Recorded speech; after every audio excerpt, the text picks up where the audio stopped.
Greetings, folks. I'm back with five more episodes of Morse that I recommend.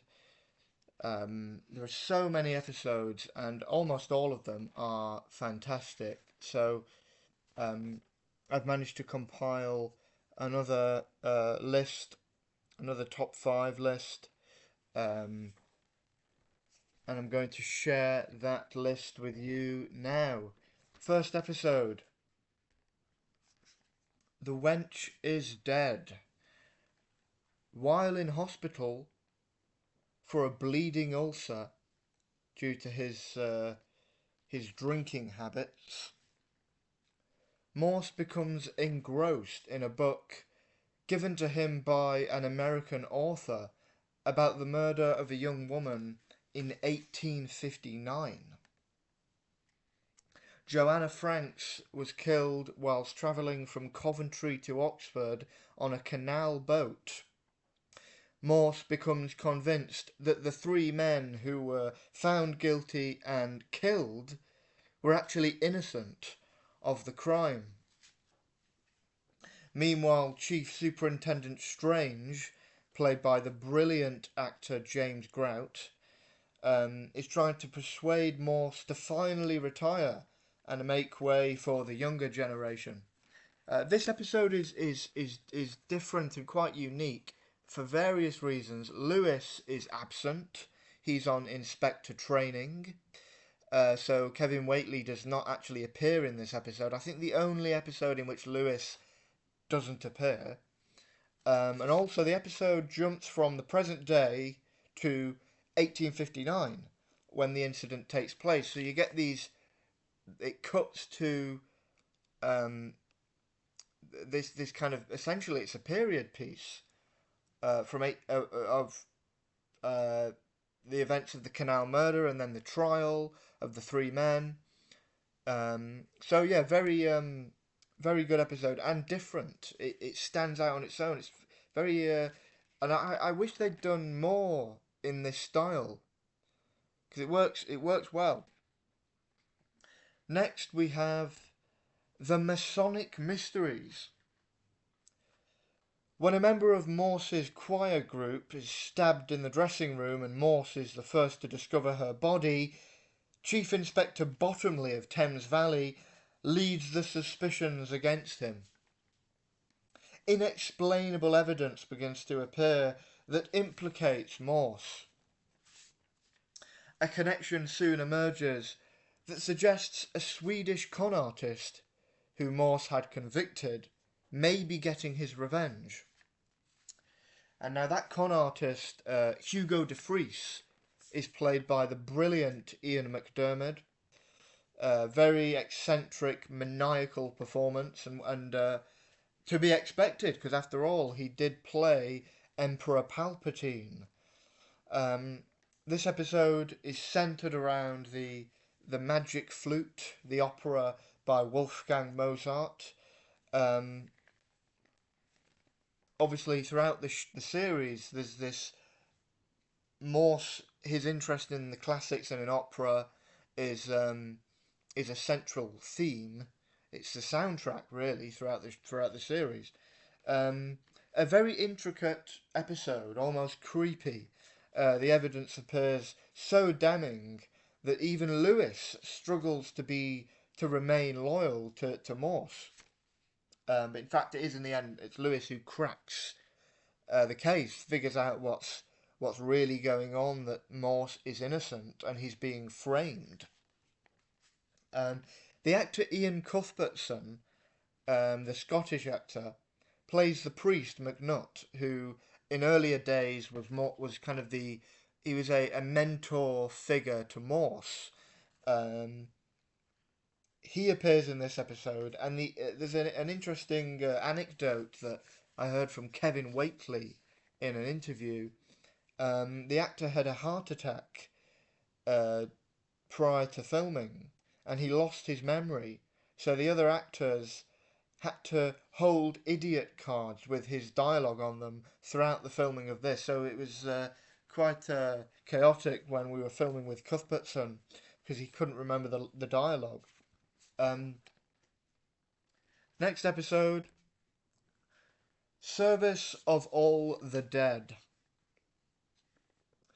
Morse and Lewis investigate a murder supposedly committed by a homeless vagrant in an Oxford church, and suddenly every member of the congregation is picked off one by one. The church in the episode, referred to as St. Oswald's, is actually St. Cross Church in Oxford.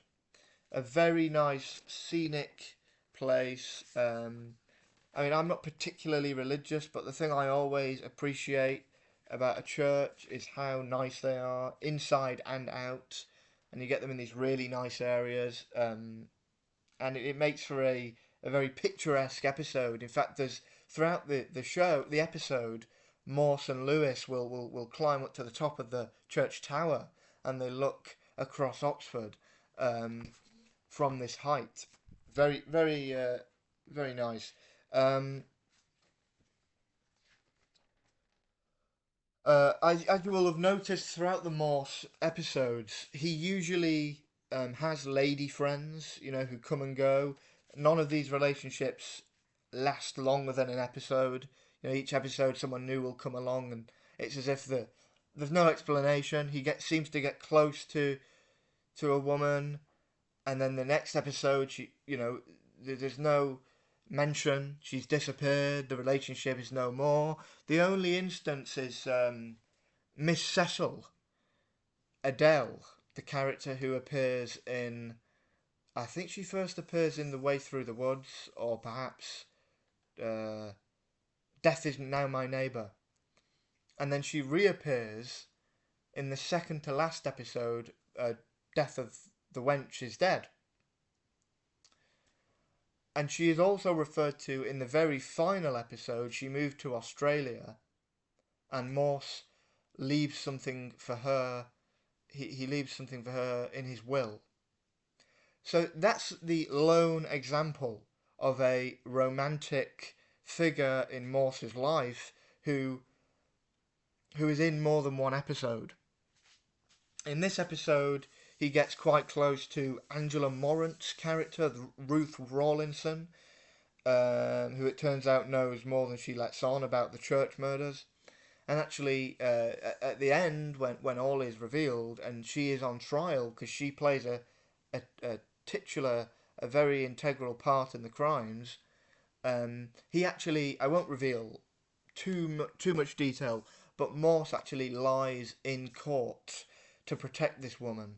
So he gets very close, and this happens a few times. His professionalism or he lacks professionalism when he gets close to a woman and he takes his eye off the ball, and the woman in question could very definitely know more than she lets on, but Morse is oblivious to this, or he ignores this because he's so smitten.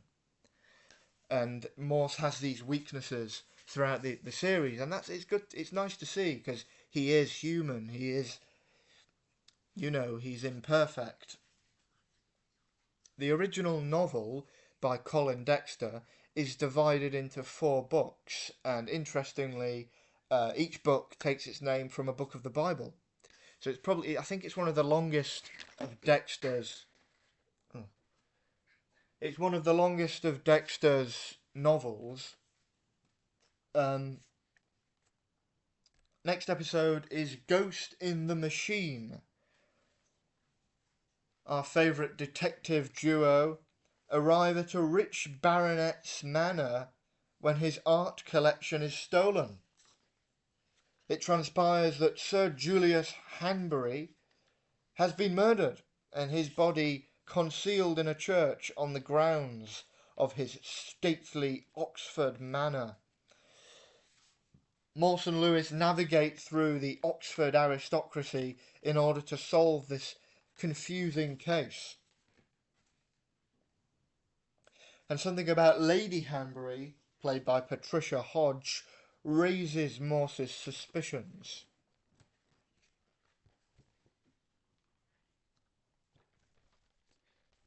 The next episode, and the final episode of this video, Greeks bearing gifts. The murder of a Greek chef baffles Morse. When his sister comes to England for the funeral with her newborn baby, she is also killed and the baby boy kidnapped.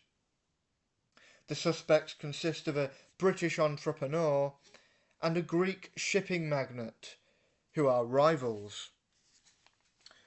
Interesting episode because Morse is uncomfortable within Oxford's Greek community. It's interesting to watch. He says, ethnic cases aren't up my street. Don't speak the language.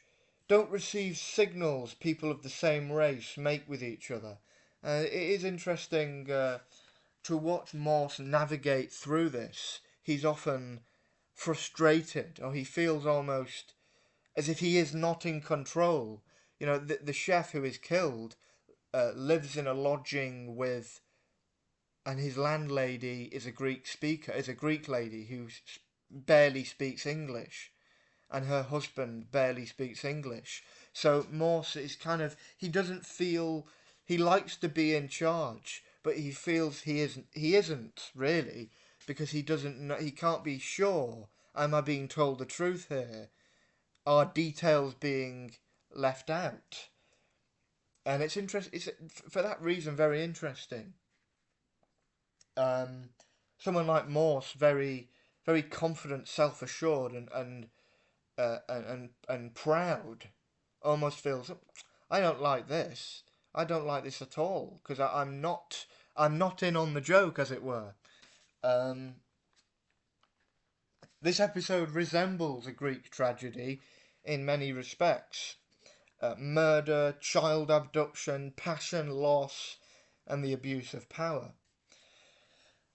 Lewis, well, he always has amusing lines, but in this episode, Morse asks Lewis, have you ever seen a Greek tragedy? And Lewis says he's seen Zorba and Never on a Sunday. Very funny. And Kevin Whately, it seems, for the Lewis character, he always would dial up the Geordie for the character. Also, I nodded towards this earlier in the presentation. Throughout the Morse films, it's fun to look out for the author, Colin Dexter, who often makes brief cameos. I think always non-speaking cameos, but he'll be there in the background. I think he played the porter in a few episodes. He's here in the choir, in the Masonic Mysteries episode when they do the magic flute. I think he was also in a few episodes of Lewis with Kevin Whately. This is the spin-off Lewis with Lawrence Fox, and I will do a few videos about Lewis as well. I will round up my top 5 Lewis episodes because I also really enjoy that, the spin-off. Haven't seen Endeavour, the prequel, of course. Endeavour, we find out in the episode, I think it's is it Death Is Now My Neighbour? More, yes, of course it is, because he gets really close to Adele Cecil, Miss Cecil, and he finally reveals his name is Endeavour because his father was infatuated with Captain Cook and he had a ship called the Endeavour. So he finally reveals that in that episode. But as you may know, there's a prequel called Endeavour, all about the early days of Morse at Thames Valley, and I believe John Thor and Sheila Hancock's daughter, Abigail Thor, I think her name is, she is in that show. Haven't seen it yet. I will eventually get round to it. Also, this year there was a tour of a stage show. I can't remember the name, but I missed it. I was planning to get tickets at the Lowry in Salford, the Theatre Lowry, but I forgot. I took my eye off the ball. I should have gone, but now it's finished. And interestingly, as I mentioned in the previous video all about Morse, in Colin Dexter's books, Morse is younger than Lewis, but the show obviously has gone with the very um, the very well suited kind of formula of having Morse as the elder. The stage show has copied that because I noticed the actor who I think his name is Tom Chambers is older than the chap who plays Lewis in the play. So I was gutted that I missed it. I only noticed a few days ago. Oh, I forgot all about that, and it finished in April. I think the national tour. Um, Maybe they'll tour again. I'd love to see it. Um, yes, so there we have it. Another episode. Another 5 films. Obviously, Kevin Whately always refers to them as the Morse films because they are, nearly 2 hours long, which is feature length. So you always forget that they are essentially films. These episodes. I call them episodes, but they have the structure of a film.